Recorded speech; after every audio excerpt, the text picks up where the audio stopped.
Alright, hey Allie, well, I apologize for my bumminess. Anyways, so for the first question about how the personal narrative is creative and engaging, how does it provide a door to open up the topic? When I was reading it, I had to read through it a couple times. It wasn't quite actually a personal narrative at all. I was reading it and I definitely knew that I was going to be reading a research paper. It wasn't really like a personal narrative is supposed to grab the reader's attention and kind of drag them into what you're writing about. I knew what you were going to be writing out, and it did open the door for the topic. It's just I wasn't engaged as into what I was reading. You could do a personal narrative as something from your life or even something that you make up. Or you could even use the plot from the movie Cyberbullying. Just something that you write and it draws the reader in. So the thesis statement is, ultimately, the growing use of technology has a negative effect on teens and creates a divide between teens and their parents. I feel that the rest of the paper does continue to prove the negative impact that technology has on teens and their parents, and a big thing that you focus on is the decreasing relationship between the two. So the context, I felt that you did a very good job of putting the topic into context. The articles that you use do represent the negative effects of technology, and it began to explain it more in depth to where that I did understand that it doesn't cause just self-esteem issues. I would like to see more personal examples throughout it that you made up by yourself, such as like phones at dinner, driving, texting and driving, or holidays, something like that. Or even at homecoming, you still see people sitting at the tables on their phones. 3 reasons to back up the thesis statement. One reason is that medical problems that technology can cause, such as depression and anxiety.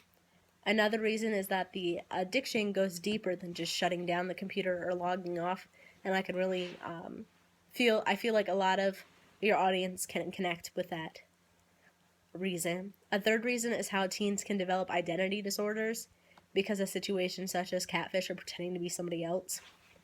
Another reason that I could think of is that a lot of cyberbullying can be done anonymously.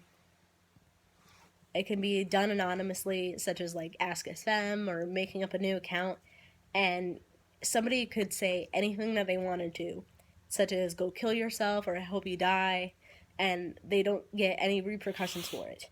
Unless it's a direct threat like I'm going to kill you, the police don't do anything about it. So how is the naysayer explained?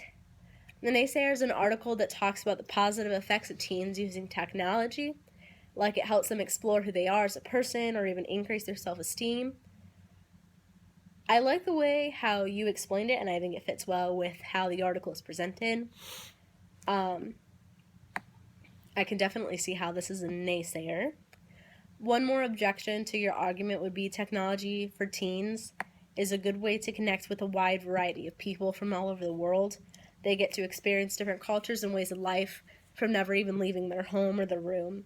How would you continue to talk about its negative effects with those type of experiences? I suggested that you could talk again about Catfish, like the TV show, depression, longing, or identity disorder. And you could really, identity disorder, you could really go in depth with about, with something such as Catfish, because the longer you pretend to be a person, the more you're going to think you are that person. How you respond to the naysayer is that you basically explain that the cons outweigh the pros. Parents still have no control over the content that their child views, and this impacts them developmentally as well as their mental health. I feel that the future of this topic from your paper is that teens will be able to put down the phone during family time events and dinner. Teens and young adults need to be able to realize how important that their family relationships are, and that there's one thing that they're never going to get back. Something else that you could add is more rules put in place to prevent cyberbullying, such as it not having to be a direct threat to somebody. I feel personally, and I feel other people do too, that just telling someone to go kill themselves should have a consequence in itself. And your conclusion, the end of your closing does restate the thesis and expose, and it talks about what teens are exposed to. Your essay isn't really that personal, so I would try to make it more personal, especially in the beginning and the opening and in the end. Just to make it wrap it all up, because you're talking about a topic that really does hit home to a lot of people, and that you could have